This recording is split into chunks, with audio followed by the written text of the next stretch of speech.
Hello and welcome back to AR77. Today we have another review video, and this has been a long time coming. We've got a classic on the table here. We've got the Walther PPK by Umarex. This is a 4.5mm BB gun, so it shoots 4.5mm steel BBs, and it's powered by a 12-gram CO2 capsule, which is housed in the grip there. I do want to kind of make this video stand out from other reviews around YouTube, so I'm going to attempt to do the whole review without making any mention of him. And I think you probably know who he is. So let's get into this. This is a 1-to-1 scale, pretty much what I would call full metal replica. Similar weight to the real thing, a bit shy. This is 560 grams, and I think the real steel is 672 grams from what I've got written down here. As I said before, it's pretty much all metal. I would call it a full metal replica, other than the grips and perhaps the magazine, which is plastic as well, which I'll talk about later. This is pretty much a full metal gun, and a really nice gun it is too. It feels really good in the hand. It is a blowback, so the slide will reciprocate and it will lock back after your last shot. I'll talk about that a bit further down the line. PPK versus PPKS then. What is that S for? Well, PPKS means it carries the sport frame, and as such is about 1/4 of an inch longer on the grip than the original, which means it can carry kind of 7 rounds of ammo rather than 6. That was for the original, and I think that was in 380 cal. The PPK, I think, was available also in .32 caliber. I think the PPKS was available in 22 long rifle as well. You'll often see pictures of the PPK or PPKS around the internet, and you'll see the grip looks a bit shorter than this, even though it's the sport frame, and you'll see magazines sticking out of the bottom with that finger extension. Although you can get flush magazines for the real steel. It looks like for the airgun version, I think they've extended it even further, perhaps just to house that CO2 sort of mechanism, but it still feels very authentic. It feels good in the hand. It doesn't feel like the grip is overly long, and I think it's I would much rather this than previous versions. I think when they previously brought out the PPKS Umarex, that is, it had the tab on the bottom to tighten the CO2, and I would much rather it looked like it was all kind of encompassed. So I think that's a positive. I think also the PPK, I believe the grips kind of wrap around the back there. I think that's the way that they kind of go on the PPK, whereas you can tell it's PPKS because you have these kind of plate grips on either side, 2 separate pieces. I can't stop holding this gun. As soon as I got it home and took it out of the box, I got it in my hand and I shot, I don't know, 100 rounds through it, something like that. And I found it a real pleasure to shoot. A real nice, snappy kind of kickback. Not massively powerful, I wouldn't say, but a real pleasure to hold and shoot. It's got a credible weight to it, although it is a little bit lighter than the real steel. But especially for the size of my hands, it feels really good. Really, I don't know what the word is, but classic. I guess it's like part of it is like the 1911. You're kind of holding a piece of design history, I guess, but it's also just really, I mean, there's no special thought really gone into that in terms of ergonomics, but it does fit my hand particularly well, and I think probably because of the size of it as well, it's just a nice little piece of equipment to kind of get your hands on and hold and shoot. Let's have a look at it then. Let's walk our way around it. There's a kind of non-recessed barrel at the front. You can see the barrel opening there, the muzzle, and it's that 4.5mm hole. Down the top of the slide, I do quite like, you've got this, again, quite traditional front sight post, and I like the way it just, again, really subtly just swoops up out of the muzzle there. You wouldn't even notice it if you weren't looking for it, and moves down the top of the slide where we have this wave pattern, or kind of zigzag pattern. I think they call it a wave, which is there to reduce flare or glare from the sun while you're aiming down the sights there. Traditional sights at the back there, but as you can see, really easy to get sight acquisition with that front post. You might want to put a bit of paint on there, but I don't think I'll bother. Keep it real. Yeah, pretty standard fare there at the back, and that's your kind of your top of your slide. Comes back to this kind of hollowed out or skeletonized hammer, if you will. I'm not sure what that groove's for. You might be able to tell me. But yeah, pretty standard metal hammer, metal trigger. There's a great finish to this gun as well, in this kind of this matte black. I'm not sure if it'll stand the test of time. I'm not sure how good a paint job that is, but it certainly looks well. It feels authentic, and I really quite like it. I've got a couple of guns. If I think of like the 92A1, the Beretta, that's got quite a shiny kind of a satin finish, but I really like this kind of matte black finish to the gun. It feels really authentic, really nice, and you've got some nice subtle markings here, some information on the slide etched in, not in white writing. You've got the Walther logo there, Walther PPK Cal 7.65 millimeter, and that brings you back to a relatively traditional set of slide serrations at the back there. We've got our safety there in place on the slide, as it should be. It's a non-working safety. This is just moulded in. But to be fair, for airgun users, that reduces one of those issues that people may have with this pistol, in that might get in people's way. But for us, we don't have to really worry about that, because it means that we can just rack the slide, and we don't have to worry about knocking the safety there. Sounds pretty sturdy, doesn't it? Well, it does in the room. It might not on the video. Sounds pretty sturdy. So that's a nice heavy-ish slide, metal slide. Yeah, really good gun. Moving down from there, if we stay on the sort of the left-hand side, we've got our magazine release, slightly higher than you might expect from some other firearms. You know, if you think of the 1911 and a lot of pistols that followed the same pattern, you've got your kind of slide release there, so it's a bit higher up there, but it's not out of range. It's easy to reach. I've taken the magazine out there. Let me just pop it back in, and I'll come to the magazine a bit later. But yeah, decent enough, easy to get hold of, and the magazine will just drop out. I think it's slightly sprung when you press that button, so it will come out with ease.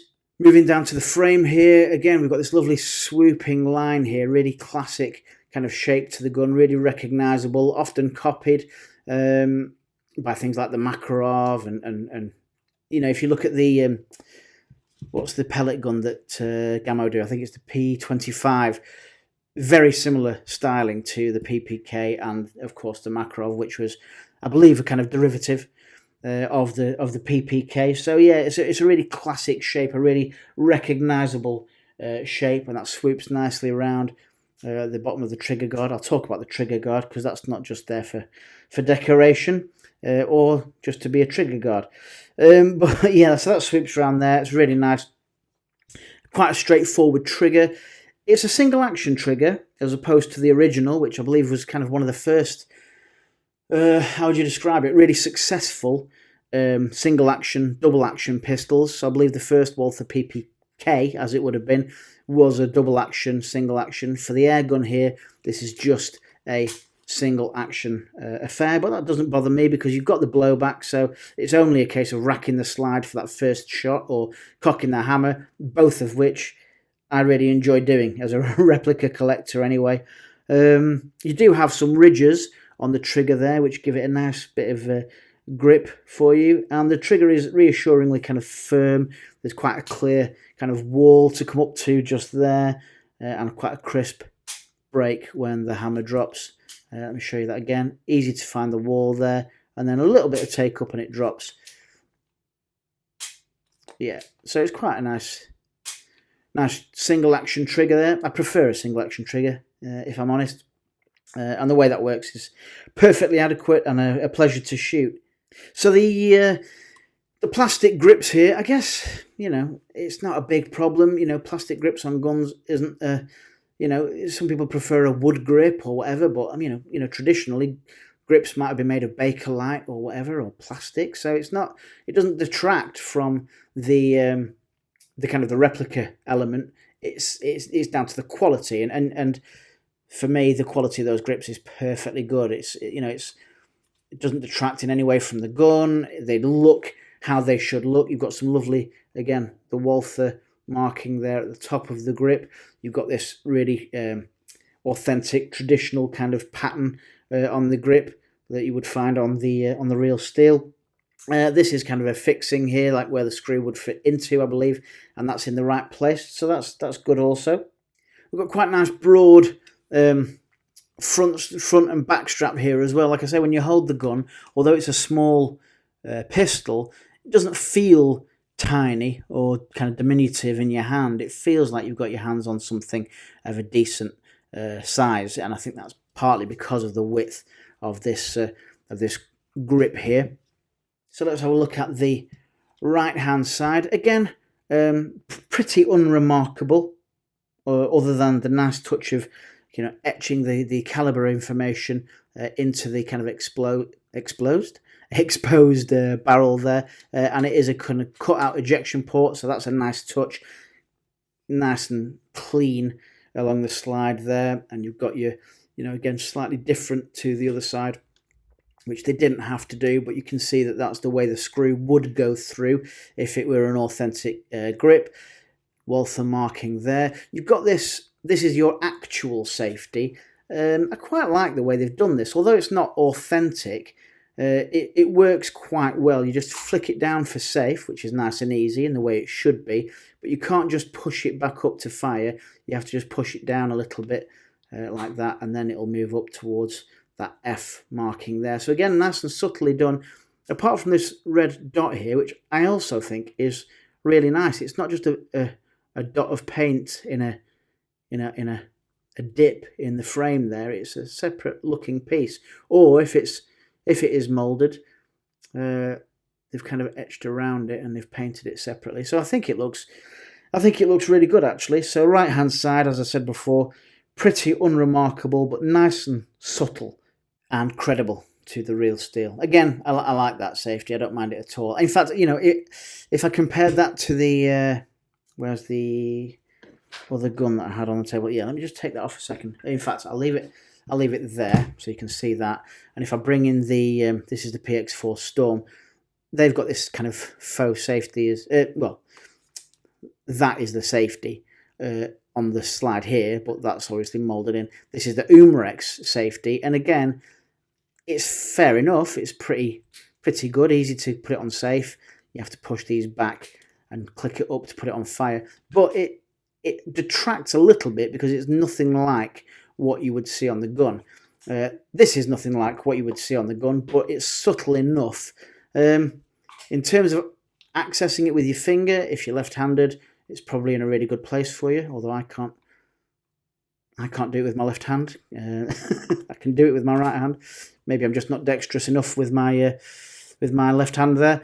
But it should be that it's harder to put onto fire, so I can easily knock it onto safe with my right hand, and actually I can put it on fire with my index finger as well. So it's not the end of the world. It's pretty good, I think. I'm not going to hold back any points from Umarex for that mechanism. I think it looks quite good. Okay, so let's look at this magazine setup then. So if we press the magazine release, as I said, that is kind of sprung. It does pop it out a little. That might be. Let me do it this way.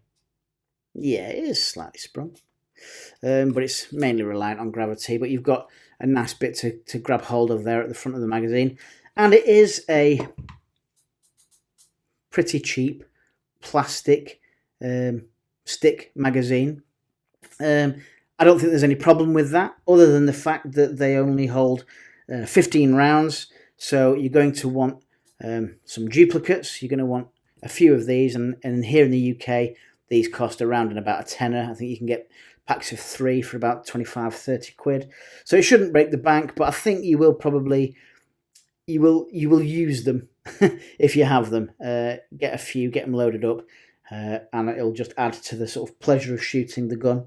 I have seen some people complain that these are tricky to load. I think partly because when you pull the follower down, it doesn't lock back as we might expect it to from more modern kind of designs.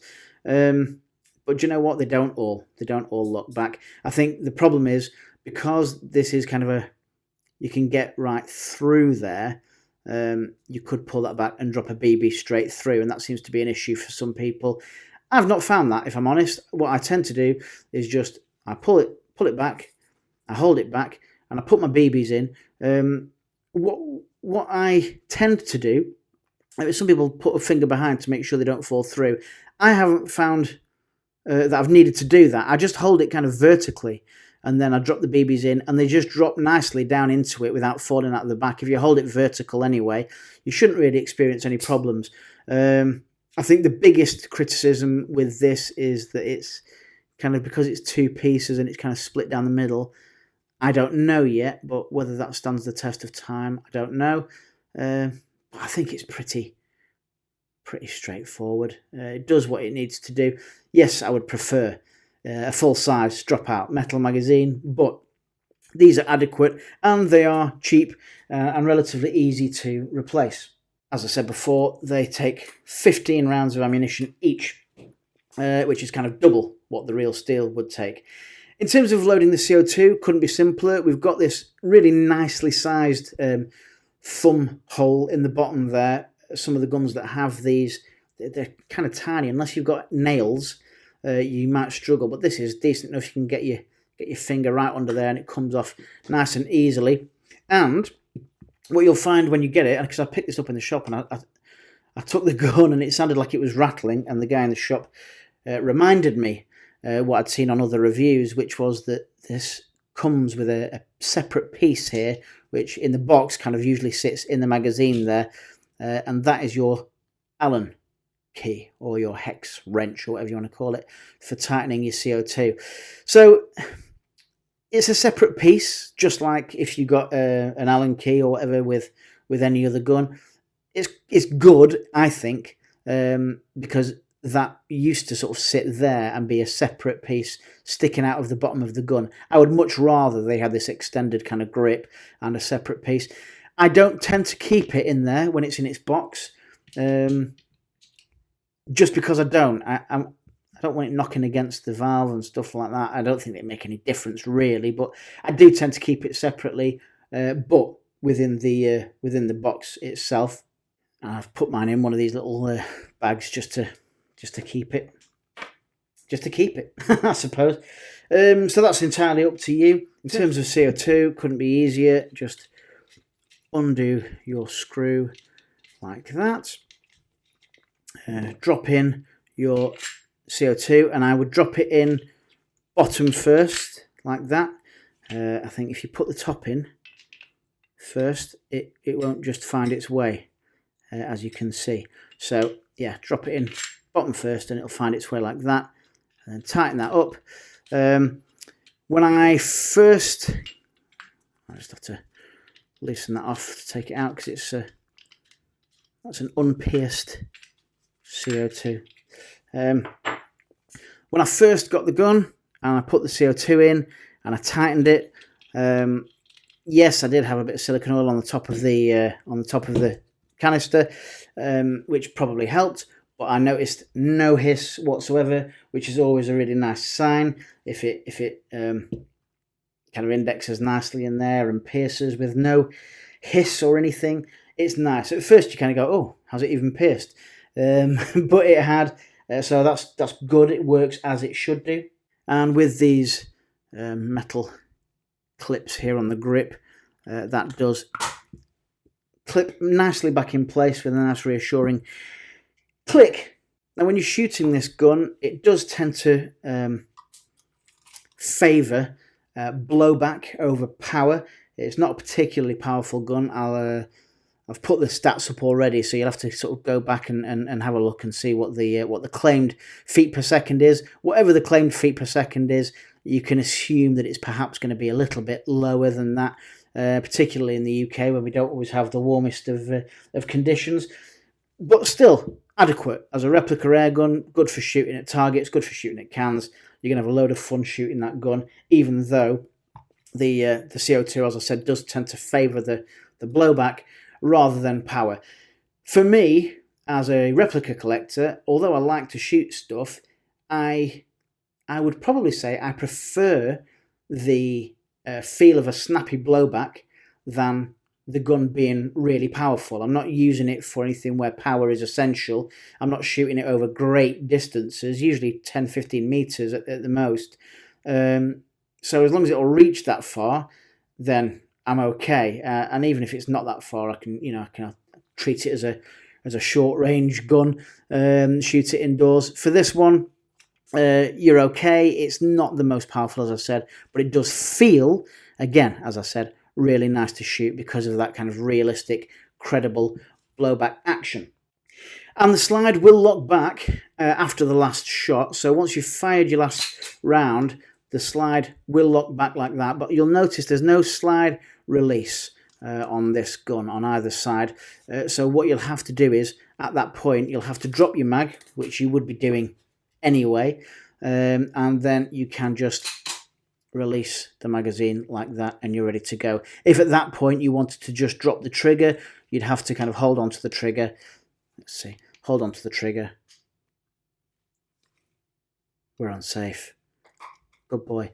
You'd have to hold on to the trigger and just gently release it like that.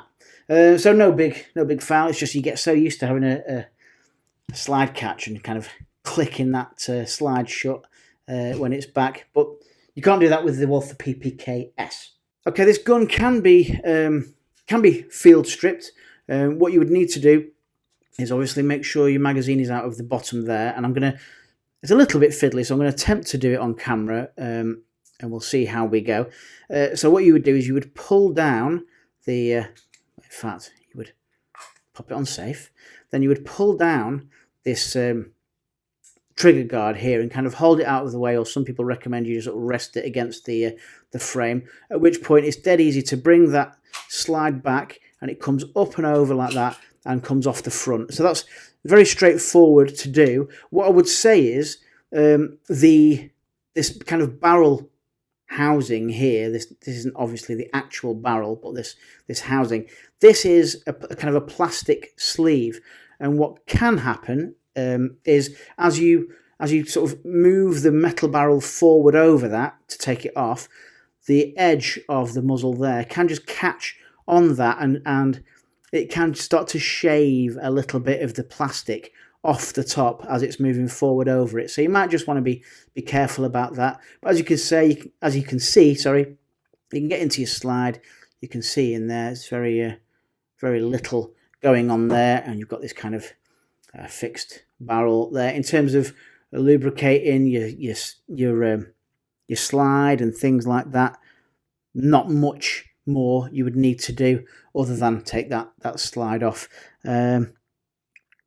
Sorry, I've just been looking around the gun itself just to see where the kind of the slide sits, where the sort of the rails are, and correct me if I'm wrong, but it looks like it's just held in place by kind of sitting around your kind of valve mechanism there. So it looks like, other than obviously the muzzle of the gun sits around the barrel, and that holds it in place, it looks like it just sits around at the rear, just around the valve mechanism. So I can't see any grooves here that you would the slide would channel down. I wondered if that was, but it's flush with that mechanism, with that sort of trigger mechanism there, so it's not. And there's nothing on the slide that I can see either. So yeah, it looks like it's kind of just held in place by what's going on inside the slide.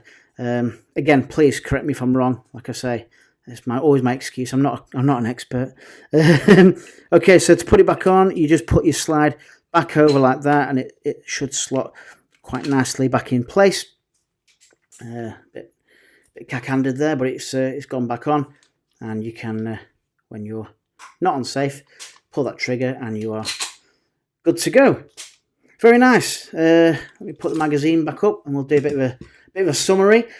So I would say it's a classy little gun. It is compact and slimline.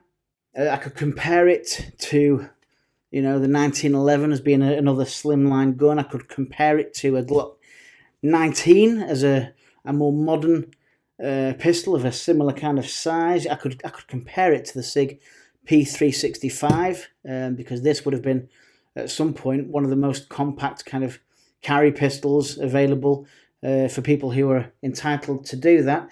I think the best comparison, I'll probably do a longer video about this, but the best comparison I could make with the PPKS would be the PPS, which you could argue is a kind of a modern day successor.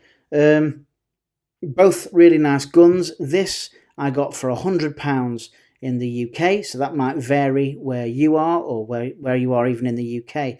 But for £100 for a full metal, field strippable, blowback, nicely made and nicely marked replica, I think that's a really good. I'm going to drop it. I think that's a really good deal. I think if I look at the PPKS, it looks obviously a far more modern gun. Let's just compare some things like the width. Yeah, very similar. PPKS might just be slightly shorter, but that could just be the way the light catches it. Obviously, it's a more chunky pistol, far more modern in its styling, and you've got things like white dots and things like that. Again, you know, you've got with the PPKS, you've got this tool, but it's kept as part of the kind of the backstrap mechanism there. Again, it's still a stick mag, although it's a nicer design. It's full metal stick mag at least. But yeah, I think that probably warrants a nice video of kind of old and new, the PPKS versus the PPS. There, the PPKS replica air pistol, 4.5mm or .177 if you will, CO2 powered replica blowback full metal airgun. Really good, really nice, and I'm so glad I've picked one up, even though it took me a long time to come around to it. There you go. Thanks very much for watching. As always, please do like, share, subscribe, hit that button, and guess what? We did it. We got all the way through to the end of the review without even mentioning